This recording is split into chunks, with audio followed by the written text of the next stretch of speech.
Hello, and welcome to A Brand New Day with BTS, a podcast dedicated to bringing you a day-by-day history and song discussion of the South Korean music group internationally known as BTS.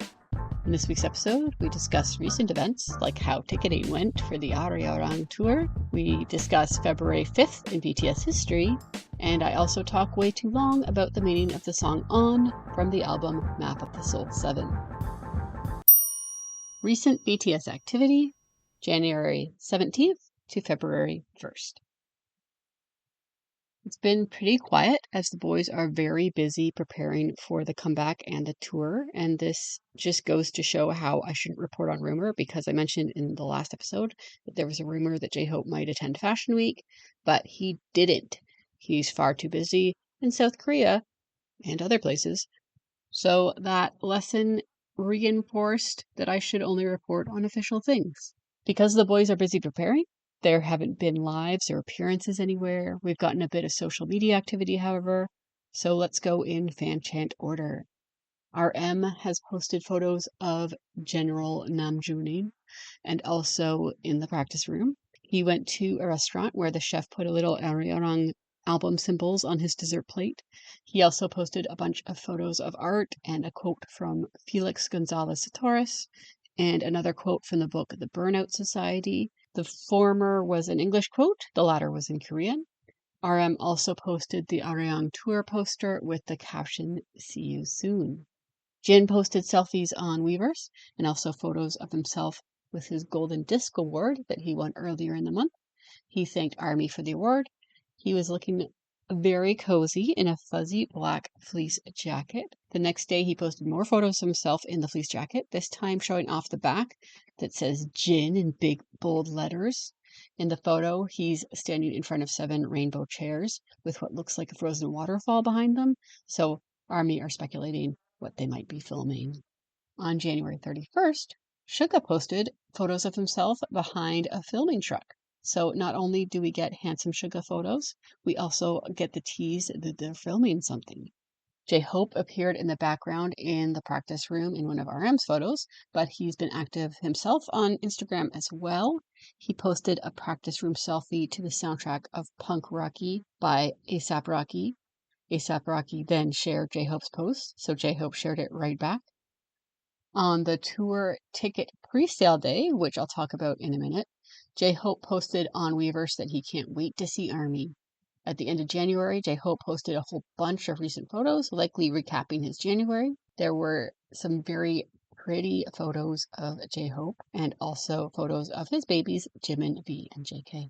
Jimin posted photos of his Vogue photo shoot, and then later in the month posted photos of himself in a dressing room corner with 2 mirrors reflecting 2 images of his backside, and captioned the photo 3 butts. So he's still the funniest member of Bangtan, I guess. V shared photos of his GQ photo shoot. He also attended his Type V photo book pop-up event in Seoul and posted photos of it.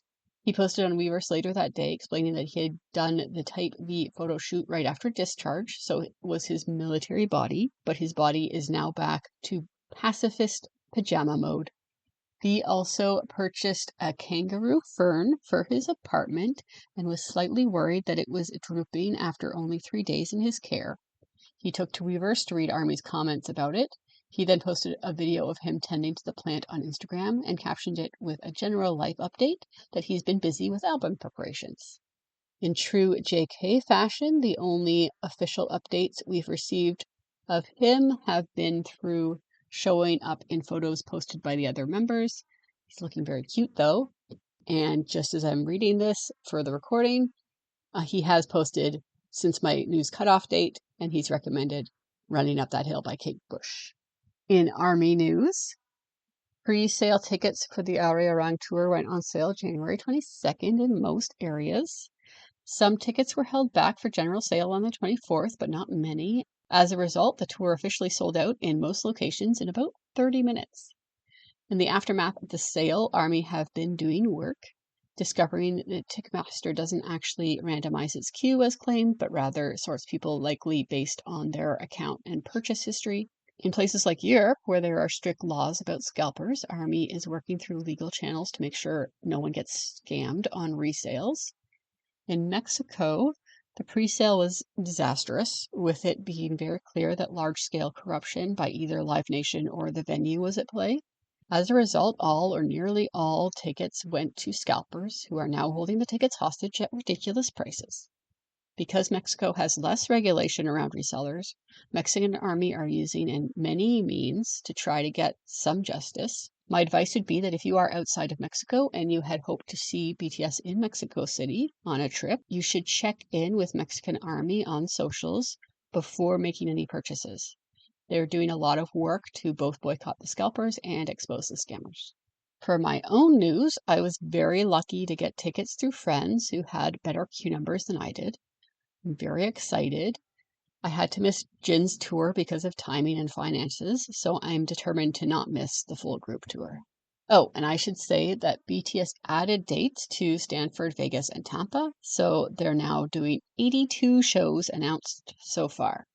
It was also announced by the City of Seoul that BTS are planning a large-scale outdoor comeback concert on March 20th at some prominent historic sites in the city. They've been given approval, and the plan is to live stream it on Netflix. That was announced also after my cutoff date. So just correcting that as I'm recording. So that's going to be, I think it's actually going to be live streamed on Netflix on the 21st of March. But please check Netflix, check your local time zone, and make sure you don't miss it. Okay, I know I said I'd cut off the news on the 1st, which I totally am, except for all the things I've already mentioned that happened between me cutting off the news and recording, but also along with the comeback being streamed on Netflix, the documentary of them creating the album in LA will also be released on Netflix a week later. So I'm super excited about that. I don't know if you can tell by my podcast, but I love documentaries. Also, BTS just flew somewhere to possibly film something, so things are getting very exciting. This day in BTS history, February 5th. February 5th, 2013. Jimin tweets a selfie with a cup of coffee. On YouTube, a Jungkook dance practice is posted, filmed during his trip to the US the previous summer. It's since been unlisted on the YouTube channel, but this is the practice that you'll often see clips of in BTS compilation or introduction videos that show Jungkook pre-debut. February 5th, 2014. JK tweets a selfie on his way to school. After school, the members have rehearsal for the School Love Affair album showcase. You can see this rehearsal on the DVD included with the School Love Affair Special Edition album, and I talked a little about it in last episode. This is also the day they filmed the special keyword interview that appears on the DVD as well. RM and Suga both tweet selfies, and BTS tweets a group photo in the practice room as they prepare for the album release. February 5th, 2015. RM is possibly filming episode 1 and 2 of the variety quiz show Problematic Man, or sometimes called Sexy Brain Men, depending on how they translate or don't translate the title. RM tweets a selfie with co-panelist Jisuk. Then J-Hope tweets selfies from a celebratory dinner for Big Hit's 10th anniversary. They also announced that BTS will have a concert in Seoul called BTS Begins. February 5th, 2016. BTS traveled to Japan on this day, where they're about to start promoting the Japanese version of I Need You. B tweets a selfie, Jimin tweets the customary I'll go and come back safely message, and then they're off. February 5th, 2017. RM tweets a photo of himself in a pretty park. He also recommends the album Sweet Sexy Savage by Kehlani. BTS are having their pre-production rehearsal for the Wings tour, and you can see this rehearsal in episode 2 of their docuseries Burn the Stage. February 5th, 2018. Big Hit announces that RM has received surgery for a deviated septum that was causing him problems. The surgery went well, and he's in recovery. RM tweets photos of his family's dog, Moni, and says he's recovering well. I haven't talked about the song yet, but this is when RM writes the song Singularity for V. He writes it in about 4 hours as he recovers from surgery. Someday I will talk about that song in depth. It is one of my absolute favorites. With RM recovering, it appears the other members might have a day off. J-Hope tweets a photo of a signed CD of the album Tinkerbell by Mishka Kings. And Jin tweets a selfie video with his friend Sandul playing arcade games. February 5th, 2019. It's Lunar New Year. So RM tweets a selfie from his studio wishing everyone a Happy New Year. Jimin also tweets photos of himself out and about and wishes everyone Happy New Year. In the photos, he's hanging out with his friend Ha Sung-woon, who is one of the members of Jimin's circle of friends that refer to themselves as the Padding Squad or Friendship Padding. It's a Tuesday, so Run BTS episode 62 airs. This is BTS Sana Part 2, which had likely been filmed in July 2018. February 5th, 2020. BTS are in the US, especially the Los Angeles area, preparing for their massive Map of the Soul 7 comeback. On this day, they are possibly filming the On music video, a song and music video I'll be talking about later in this episode. That means you can see exactly what they look like on this day in both the On music video and in episode BTS On MV Shoot Sketch on the Bangtan TV YouTube channel. If I'm correct in the timing, then this would be day 3 of the shoot when they're doing the group scenes. February 5th, 2021. It's nearly the second full year of the pandemic, so I don't have as much visibility into what BTS are doing day to day. But on this day, Suga is impressed by some fan art on Weverse and says as much. Also, sometime before February 6th, they filmed their MTV Unplugged appearance, but I don't know exactly when. February 5th, 2022. The members all have new Instagram accounts and are very active on them, including Jungkook, who nowadays doesn't go on social media at all, but back in 2022, he posted a video dance cover of Bear With Me, as choreographed by Nain of Street Dance Girl Fighter, a show that Jungkook very much enjoyed. J-Hope comments on JK's post and makes his own post with a photo of a cat sculpture and the caption, "Let's get healthy." JK replies to J-Hope asking if he lives on Instagram.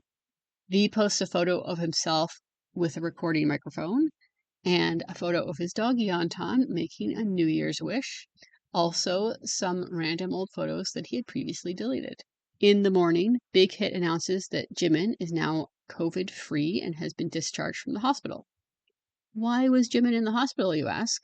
A week previously, Jimin had come down with both acute appendicitis and COVID on the exact same day, which must have been rather horrific for him.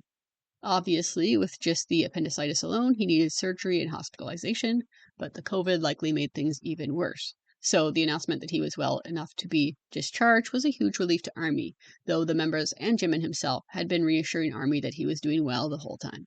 Ironically, this is also the day that the teaser for Stay Alive, produced by Suga and sung by Jungkook, was released. It's a soundtrack for their Seven Fates Choco webtoon. After the teaser release, Suga went on Weverse to say that the full version is even better. Jimin posts about his discharge and thanks ARMY, saying that he recovered quickly because he had so many people thinking about him. He also thanks the doctors and nurses and promises to not get sick or hurt anymore. Jin comments asking Jimin out for a drink, and they have a hilarious exchange in which Jin is ridiculous and Jimin sticks to a healthy post-op behavior and refuses to drink. Meanwhile, J-Hope posts photos of new speakers he just received. February 5th, 2023. A mystery. I don't know what happens on this day. I do know that Jin is enlisted and Suga is working on finishing up the D-Day album. February 5th, 2024. Everyone is enlisted, but RM uses his phone time to share a photo of himself from the RPWP promo account. Also, episode 26 of Suchita airs. This is the one where Suga interviews actress Song Kyung, who he met 3 years previously, the first time he went out after the pandemic shut down. We find out that Suga is the youngest in his friend group and they all treat him that way. So adorable. February 5th, 2025. Jin and Hobie are both free from the military. J-Hope posts a dance challenge on both Insta and TikTok. He's busy preparing for the Hope on the Stage tour. He has a practice session with his live band too. You can see his rehearsals and practices in episode J-Hope Tour Hope on the Stage practice sketch on the Bangtan TV YouTube channel, and also the Hope on the Stage special documentary if you purchase the digital code package from Weverse that was recently released. And that brings us to this year, where just like 2015, 2017, and 2020, BTS are quiet socially because they're busy behind the scenes preparing for a new album release and tour. Song discussion. On. On is the lead track from BTS's fourth full-length album, Map of the Soul 7, released in February 2020. I'm happy this one came up in the random song selector since we're now leading up to a similarly huge comeback for BTS's fifth full-length album. Map of the Soul 7 is the conclusion of their Map of the Soul series, which was originally supposed to be 3 albums, Persona, Shadow, and Ego, but ended up being 2 due to unforeseen problems with timing. So Shadow and Ego got combined to form Map of the Soul 7, which, along with a few tracks from Persona, runs the full Jungian exploration of the persona they present to the world, the shadow in their lives and careers that they try to keep hidden from the public, and the acceptance of that shadow that allows them to celebrate their fully realized self and move forward with purpose. On would have originally been the lead track for the album Ego, and reflects that culmination of being honest about their current position and setting their sights on moving forward in a healthy way. Now, obviously, there is a lot of content to cover with the lead track, especially a lead track on such an important album. It has 2 music videos, many comeback performances, very important choreography, and that's all before we even get to the meaning of the lyrics. So this is going to be a long one. And you'll probably also start to understand why when it comes to BU videos, I usually say I'll cover the BU at a later date. But anyway, before I get into all that, I want to first remind you of the timing of when On was released and what BTS thought the group's immediate future was going to be in that moment, so that you know the circumstances that they were writing and performing this song to. What messages they wanted to send were affected by timing and a plan that was about to be completely disrupted. In January 2020, BTS were gearing up for a massive world tour. They were going to release Map of the Soul 7 in late February, have Korean comeback shows into March, and then start the world tour in April. The tour was set to conclude in the fall of 2020, at which point Jin would reach the age at which he absolutely, by law at the time, would have to enlist in the military. So, in the fall of 2020, after the tour is over, they would enter what we've since referred to as Chapter 2, which begins with about 3 years of solo albums and tours, while other members fulfill their military enlistment. In that way, On, as far as we know, with that version of events that never came to be, would have been the last full group comeback until after enlistment. I think this is very important to keep in mind as we consider the meaning behind the lyrics, visuals, and choreography presented to us through this song. For those who may be new, the reason why that original plan never came to be was due to a combination of the global pandemic and the South Korean government giving BTS a 2-year extension before starting their military enlistment. And they gave that extension fairly at the last moment. So, with the original framing in mind, let's get into the song. I think I'm going to talk about the lyrics first, then possibly the choreography and kinetic manifesto film, followed by the regular music video, and then performances.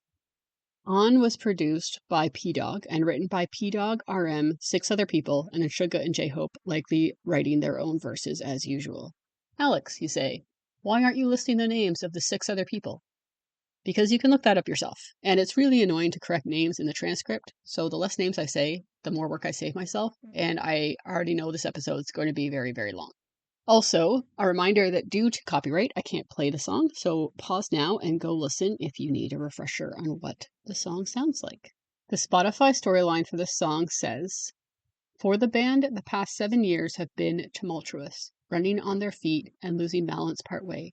Regardless, BTS has learned balance and now stands ground wherever they may be, singing of their dedication to carry on their fated path. We begin the song with Jimin saying, in English, "I can't understand what people are saying." And already I want to write an essay about just this one line. Because if this song is about BTS's career at this point, then we start off right away with BTS being thrust onto a global stage they never expected, especially with 6/7 of the group not speaking English. Jimin continues in Korean. Which tune should I dance to? The shadow that grows one step bigger with every step I take. Again, they have people they can barely understand trying to give them career advice, trying to get them to dance to different tunes. Meanwhile, with each step forward towards the bright lights, the shadow behind them grows larger. The fear of falling into that shadow, people seeing the shadow, increases. These steps in to continue with the confusion that comes with their success. Where is this place that I open my eyes to? Maybe Seoul or New York or Paris. My body stumbles, having just woken up. This time, rather than confusion about what voice to listen to, or even what they are saying, is confusion about where one even is due to the amount of travel involved in their career. RM comes in with the emotional impact of this confusing thrust into the spotlight. Look at my feet, look down. That shadow that resembles me. Is it him that's shaking, or is it the tips of my small feet? There's no way I'm not afraid. There's no way that everything is okay. But I know, awkwardly I flow. Alongside that black wind, I fly. RM wonders if the fear he feels is part of the shadow, or part of himself. Does he show it, or hide it? He describes either the tips of his feet or his feet themselves as small, and it makes me think of that phrase, large shoes to fill. But what happens when you yourself have those shoes and they don't feel large at all? Fundamentally, RM is honest. The fear might be part of the shadow, but he's going to put it into the light and admit that he's afraid and admit that not everything is okay. He's going to embrace those things that most would keep hidden in the shadow and, even if it's awkward, flow along with that black wind of or shadow as part of him and part of the experience of being him. The vocal line come back in with the pre-chorus. Hey na na na. To remain sane, one must go insane. Hey na na na. I throw myself into this two-sided world. Hey na na na. Can't hold me down because you know I'm a fighter. The beautiful prison I walked into on my own. Find me and I'm going to live with you. I absolutely love this pre-chorus. First, the recognition that in order to survive their non-normal life, they can't possibly remain normal about it. They have to have a level of eccentricity in comparison to a non-celebrity person in order to protect themselves against the madness that is celebrity.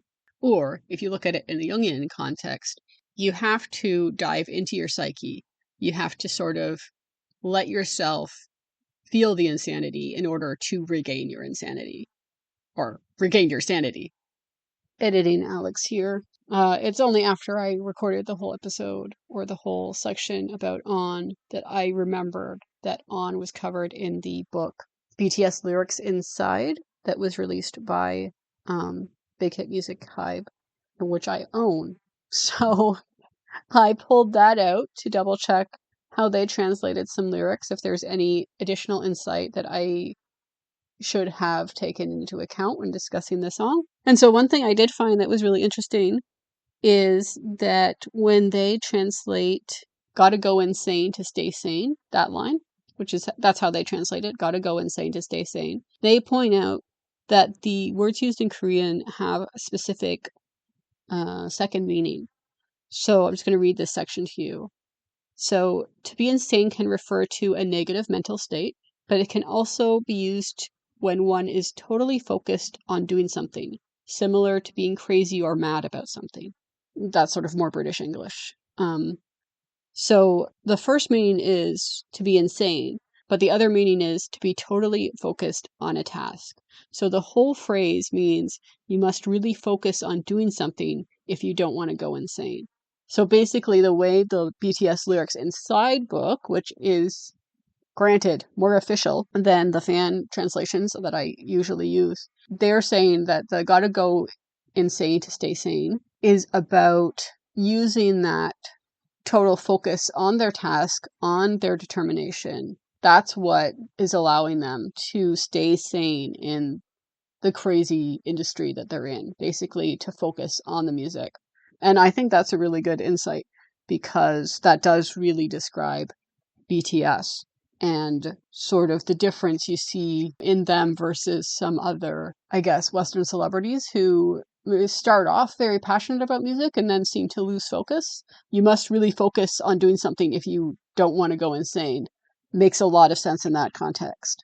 I also like it in the context that fans have interpreted it, and I interpreted it earlier, where it's like the life is so extraordinary that you have to sort of be an insane person. Like you can't see, like in comparison to an ordinary person, you will come off as insane, but that's the only way you can sort of survive being in that sort of insane situation. Like you have to be insane to be in the insane situation. If that makes any sense at all, which perhaps it does not. And I think that's it. The other thing I didn't do in this analysis for the lyrics was usually I go and I listen to RM's behind the album live streams that he does often. This episode was already so long that I did not do that.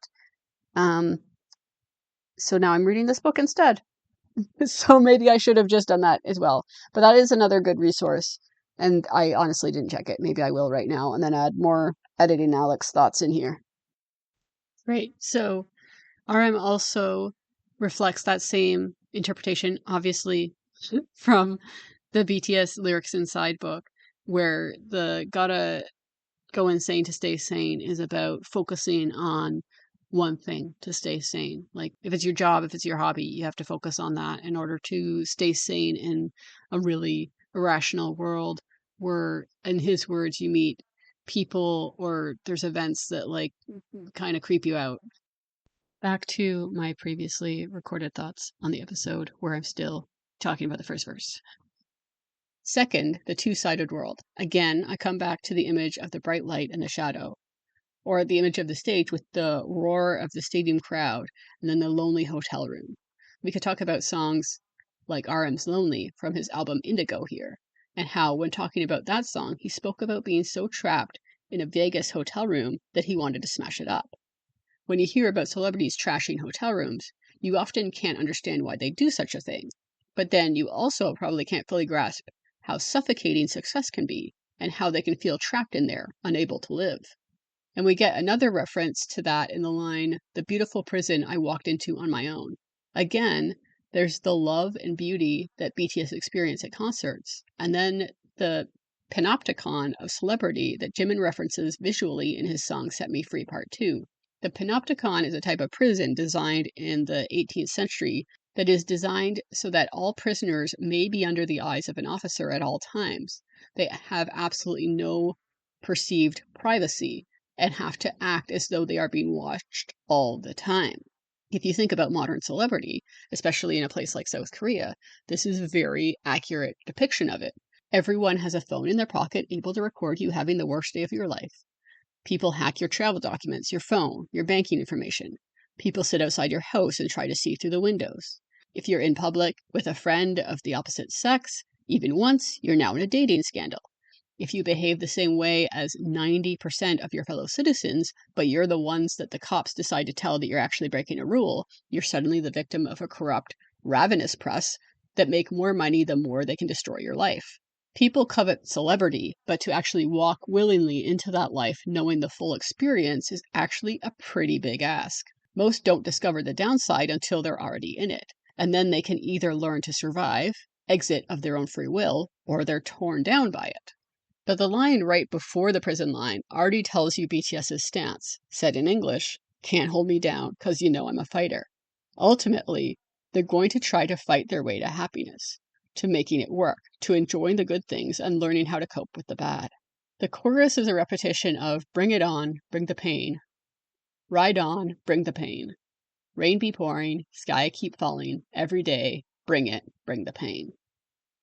Basically, reaffirming that they now know there's not some magical day where this will turn into a fairy tale celebrity life, that they're going to continue to be confused, afraid, have people trying to bring them down, be locked in this beautiful prison, but that they're choosing it, that they're choosing that challenge, and have the will to carry on fighting through everything. J-Hope reaffirms this with his verse, which sounds so good. I love the way J-Hope always has a melody or percussion to his rap. He says, "Bring the pain.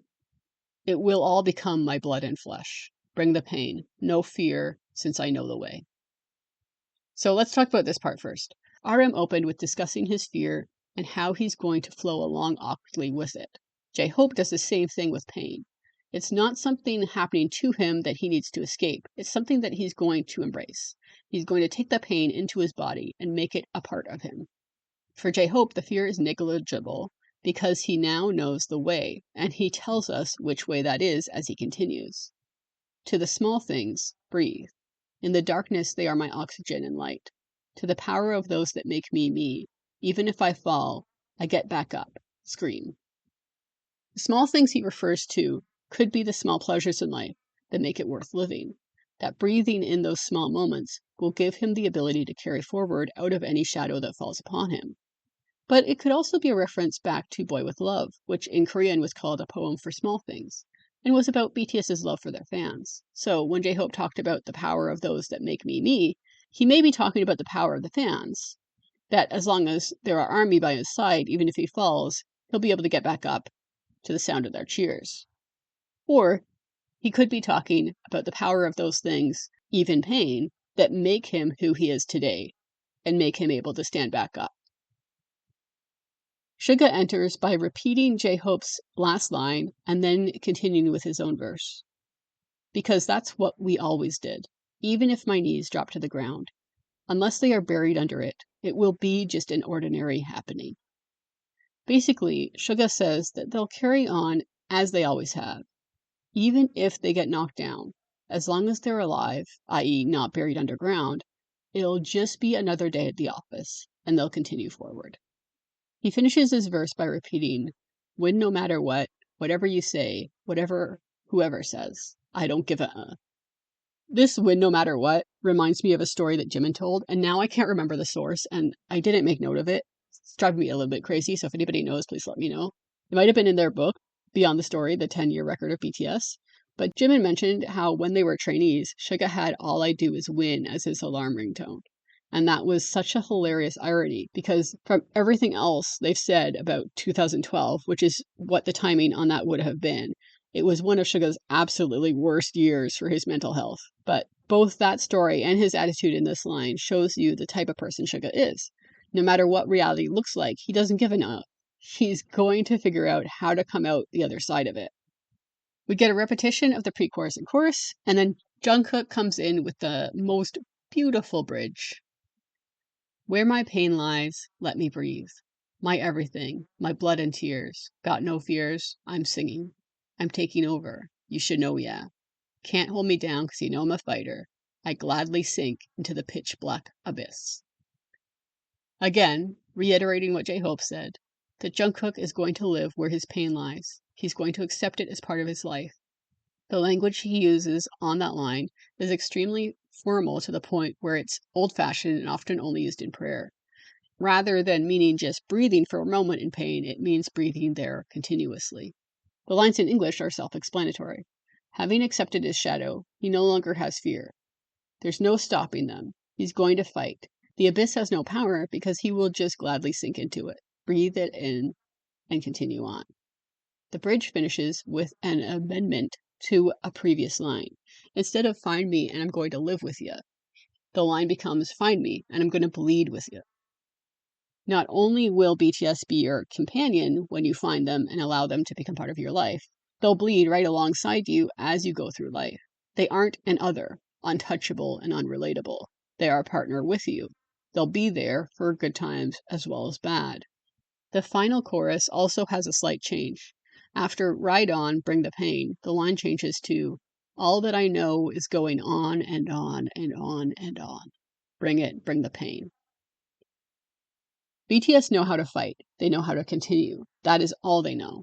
They'll go on because at this point, that's where their desires lie and also all that they know how to do. Keep running, keep fighting, keeping going on and on and on. And on that note, let's talk about how this song was presented to us visually and in what order, because I think that's also important for the message that they were sending. Okay, so editing Alex here again.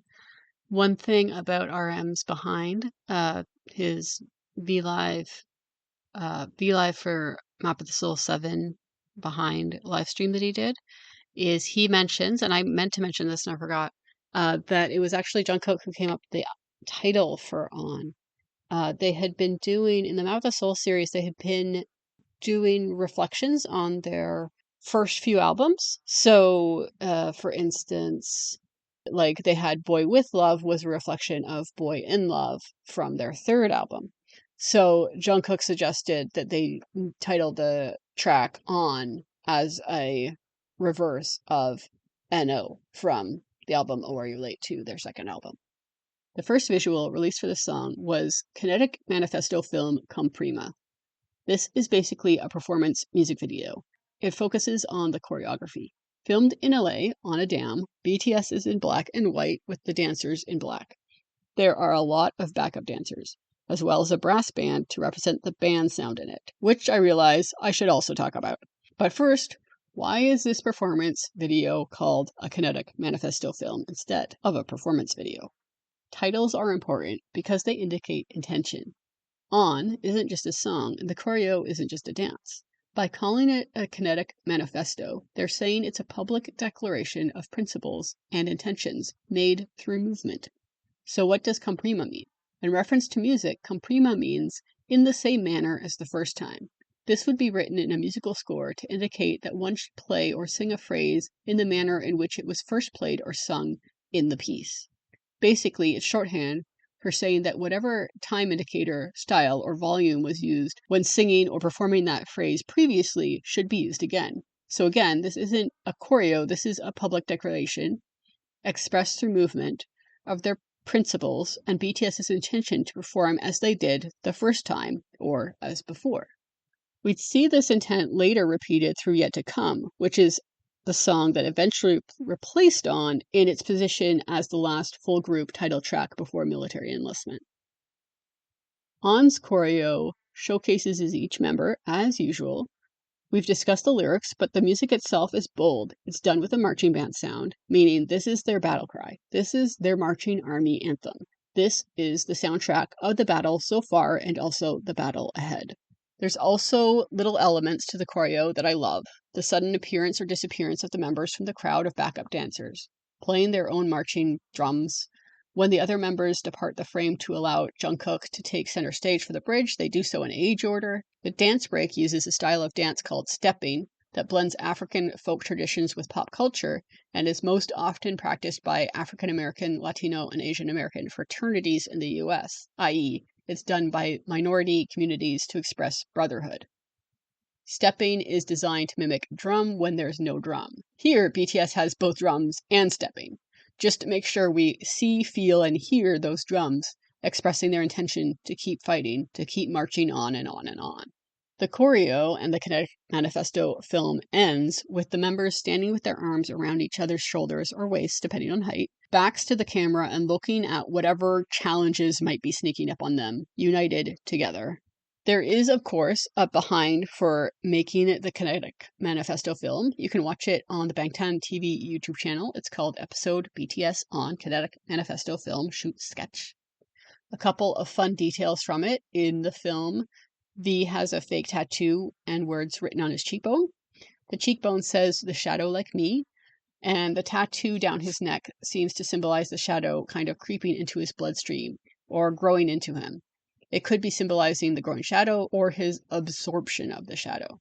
During one of their run-throughs, the zipper on V's jacket whipped up and smacked him in the face right next to his eye, so that was unpleasant for him. Jin was originally all in black, but with the black hair as well, he was fading too much into the background dancers, so they quickly spray painted the front of his black leather jacket white, creating this really cool two-toned look of the jacket. And when I first saw the video, I thought that was just the design of the jacket, and I loved it. So finding out it was spray paint just done on the day was hilarious when I watched the behinds. The Connecticut Manifesto film was filmed all in one day, likely on February 1st, 2020, just 20 days before it was released. This is good to keep in mind as we speculate about what BTS might be up to right now and whether they've already filmed music videos or not. They have had very tight turnaround times for music videos in the past and pulled it off brilliantly. A week after the album and the On Kinetic Manifesto film was released, the official music video came out. Again, a very tight production schedule for this music video too, as it was likely filmed over 3 days between February 3rd and February 5th, 2020. Although the music video featured the dance break, largely it was a pure story-driven music video. While previous story-driven music videos tended to take place in the BU, or Bangtan universe, which is the story that started back in 2015 with I Need You and continued through the Love Yourself series, this time the On music video seemed to feature the members as brand new characters in a brand new, more epic fantasy world. There was a lot of speculation about what it could all mean when it came out, and there are a lot of theory videos from ARMY that you can watch on YouTube.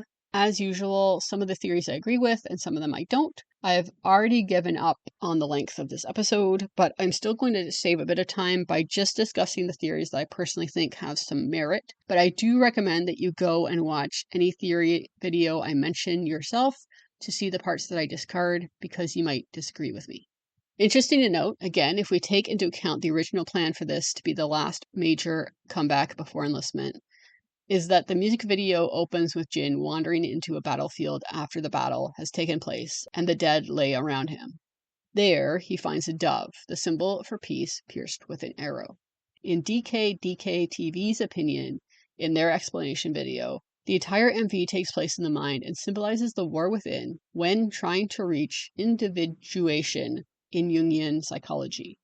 And there might be some merit to that theory. But I also don't think it's a coincidence that we see Jin entering a place of war as part of what would have been the final piece of Chapter 1 of BTS, had their plans continued uninterrupted. We also see Jimin surrounded by drums, bringing back that motif of the song itself. The drums and what they present are important. Jungkook, meanwhile, tells us in the behind that he plays a character thrown out of his village because it was discovered he's magic or special in some way. However, I find it interesting that he was cast out with his hands bound. To me, that indicates not so much a freedom to leave and live peacefully away from the village, but rather an escape or an attempt to kill him by sending him out into the wilderness hampered in some way that would affect survival. It should be noted that in the behind, Jimin tells us that he has absolutely no idea what is going on and looks forward to the theories, which is hilarious. You can watch the behind in episode BTS on MV Shoot Sketch. Big Hit's official explanation is that the video symbolically depicts BTS's vow to accept their predestined path as fate and to keep going no matter the obstacles, which of course echoes the song and the intent felt through the Manifesto film performance. Bookish Theories, as usual, has a very complicated theory that involves time as cyclical, Jungian theory of the universal consciousness, and the interconnectedness of all things. One thing I like about our theory is the idea that they're using symbols from different mythologies and periods of time in order to convey their message, creating a narrative about mankind overcoming struggles by using different symbols from different cultures. Starting from Jin finding the universal symbol of peace dead on a battlefield, him taking the dead animal home anyway could symbolize how people always hold on to hope for peace, even when it seems impossible. By holding on to the bird, eventually in the video we see it come back to life, not because of anything Jin himself did, but because of the work of others. But what Jin can't do is keep the bird safe until the others effect change, and then meet them on the front lines of that peace and release the dove as a symbol for a new beginning. Jungkook's bound hands are bound by thorns, which is more religious iconography that's well recognized around the world. That he's not only bound but also tortured by pain in some way, purposefully by a society that rejects him.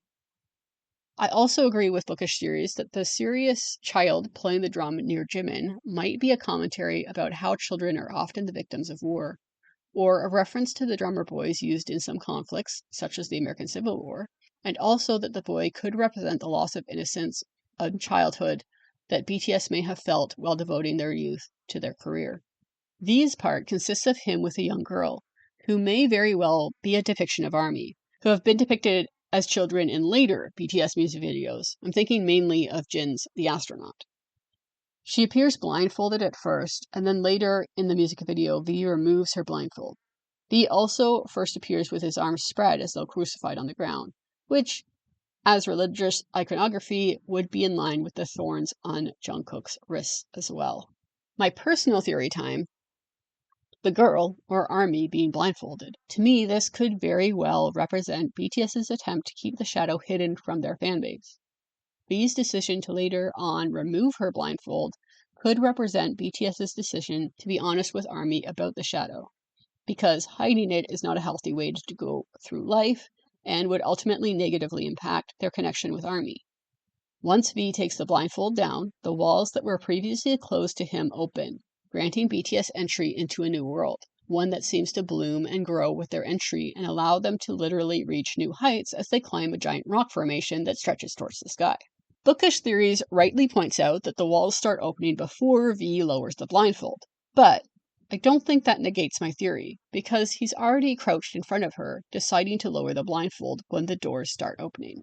Bookish Theories also offers the explanation that the girl is V's anima, or feminine side. Again, symbols that we'd see in the future with Jimin's like crazy choreography and RM's music video for Come Back to Me, but also saw in the past in the Love Yourself highlight reel, and that it's the decision to accept all of him that allows the door to open. However, again, we see that making the decision begins to open the door even before he makes an action based on that decision. The decision itself is what opens the door.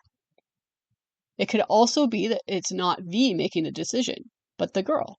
She's already moved to face where the doors will open, and V crouches down in front of her and then looks to where she is facing to see what she might be trying to look at. It's then that he sees the door start to open and he removes the blindfold. This could be that V's anima has made the decision that she should be free and accepted, or it could be that ARMY is indicating that they are ready to see and accept the shadow too. But either way, V has to agree and remove the blindfold for them to move forward together. RM is pretty and arguably a representation of Noah and the Ark. It's pretty difficult to disagree with that one. I like the theory that his represents the end of one era and the beginning of a new one. RM has taken the things that matter from the old world and built a boat to ferry them over to the new world. We see him already arrived in that new world here. The boat smashed on the ground behind him and the animals now loose to wander. JK's storyline gets complicated as he actually dies at one point. We see him being pecked by a raven behind J-Hope after passing out when running. Interestingly, his body is not in the same place that he passed out. The landscape around J-Hope is one we never see JK run through or anyone else interact with in the music video. To me, the fact that JK passes out among living trees and we see him dead among stumps indicates that J-Hope is actually some underworld figure. We're essentially seeing the other side of the veil. And J-Hope is singing about the pain becoming his flesh, while basically surrounded by the dead. Bookish Theories connects this with the shadow of death itself, and I don't think that's too far of a stretch. Basically, you have to accept and make peace with the possibility of the very worst happening in order to move forward without fear. DKTV connects this with the Jungian concept of the psychic death, which you have to experience in order to reach your true potential. Psychic death isn't a death, but rather the realization that the idea that you know anything at all is false. Basically the death of your own arrogance.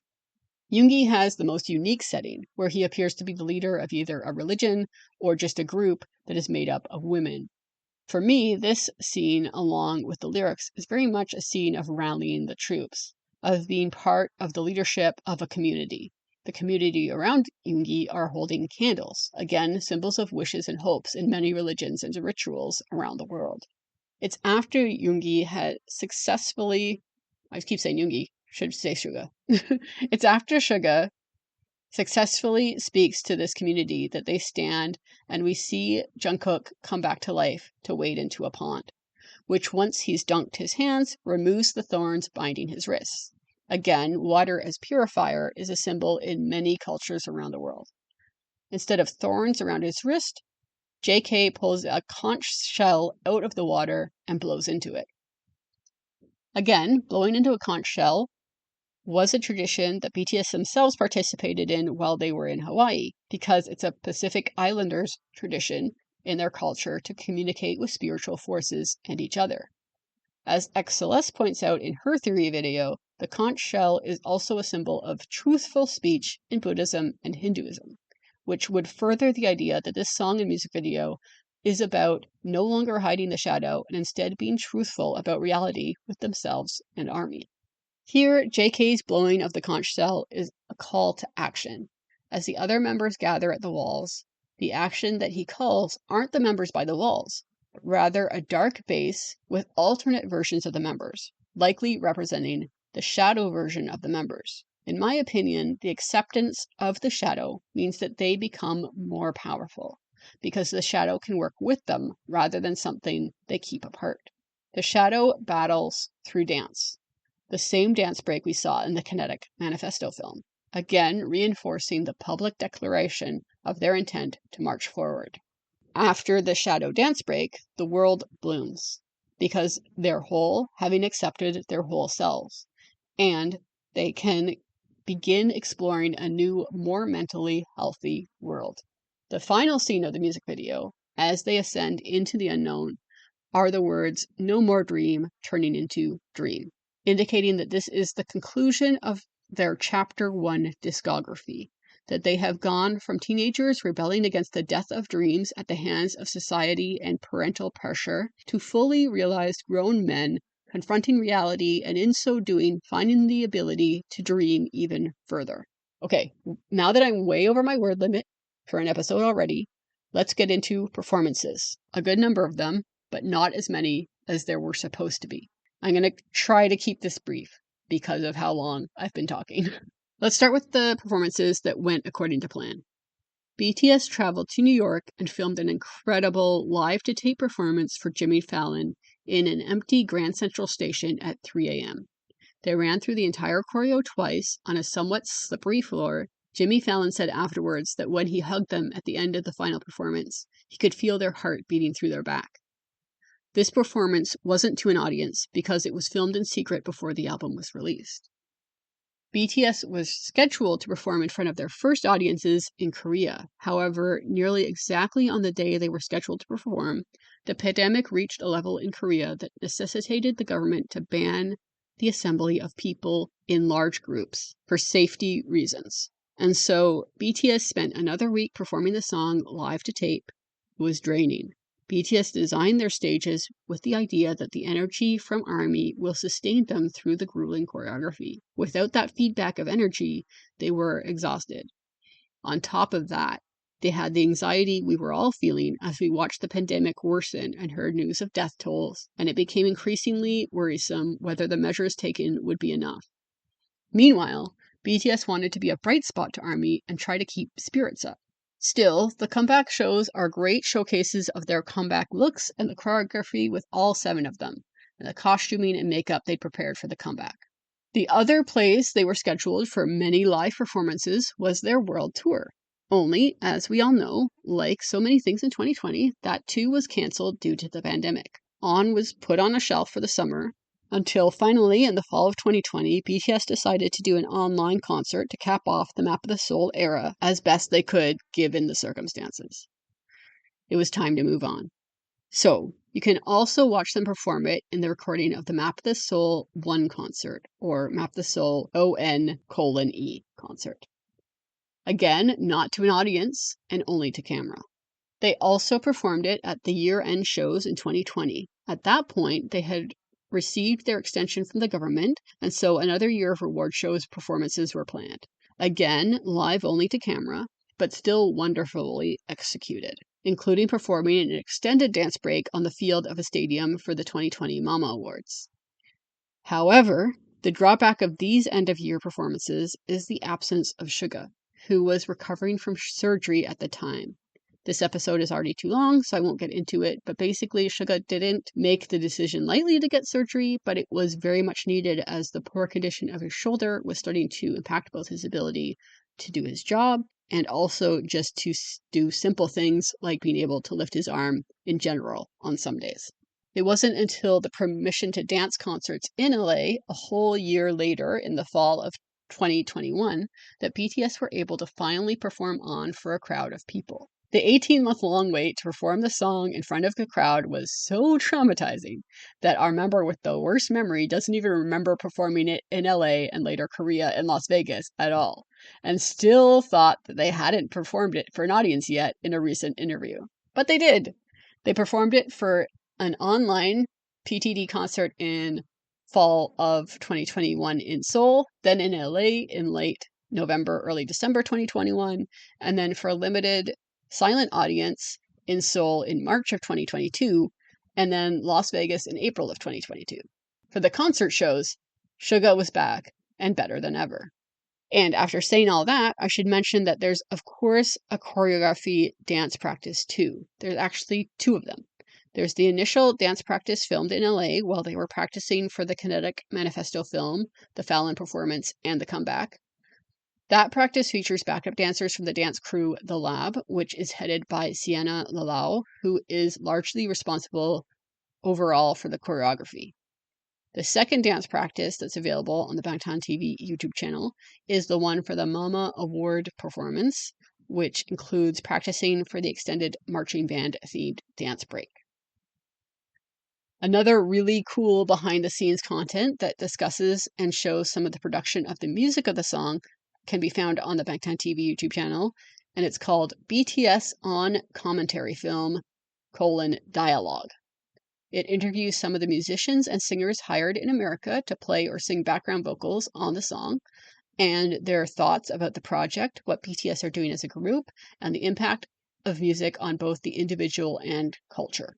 If this episode wasn't already twice the length it should be, I'd totally go into even more depth about it, but I highly recommend you watch it if you haven't yet. It was filmed at the studios in LA that BTS have been using since the Dark and Wild days, when the owner of the studio helped them out when they were financially struggling. So it also talks to him a bit about his history of working with the group, including old footage from 2014 when they were starting recording there. Basically, much like the length of this episode, On was meant to be an epic finale of BTS's Chapter 1, an anthem that celebrates how amazing they are and also promises a continued future. That whatever comes their way, bring it on because they're fighters. The struggles, pain, and shadow of fame are all a part of them that they've accepted, and they'll move on stronger for it. When they wrote this song and filmed the initial music videos, they didn't know that they would be challenged so soon with new struggles, that before even the threat of annulment, they would have all their plans ruined, that they'd have to think of sudden new projects to extend Chapter 1 as they hoped for at least one last chance to perform in front of ARMY again. And eventually, the end of Chapter 1 would be marked with more of a ballad than an anthem, as they came weary and exhausted to a finish line for Chapter 1 after an additional 2 years of running. In the end, though, I think On and Map of the Soul 7 did its job of wrapping up their saga that started with No More Dream, of youth finding their way into adulthood and the ups and downs of navigating that maturation well in the panopticon of celebrity. It will be really exciting to see where BTS takes us in the next chapter that they're about to begin. Next episode will be J-Hope's birthday special. What song should I do? I wasn't sure, so I put up a quick informal poll on my Blue Sky account. I'm just gonna go check to see how many people voted and what they voted for. I have a tie between Arson and Hope World at the moment. So I am going to flip a coin virtually. Heads will be Arson, tails will be Hope World. Let's go. And it came out as Arson. J-Hope's birthday special is Arson from Jack in the Box. And that brings us to the end of this week's episode. If you'd like to discuss this episode, or next week's song, or have a say in what song gets chosen in the future, you can find me on Patreon and Ko-fi at A Brand New Day Pod. You can also find me on Blue Sky at A Brand New Day Pod, or you can email me at abrandnewdaypod@gmail.com. Thank you. Have a good day.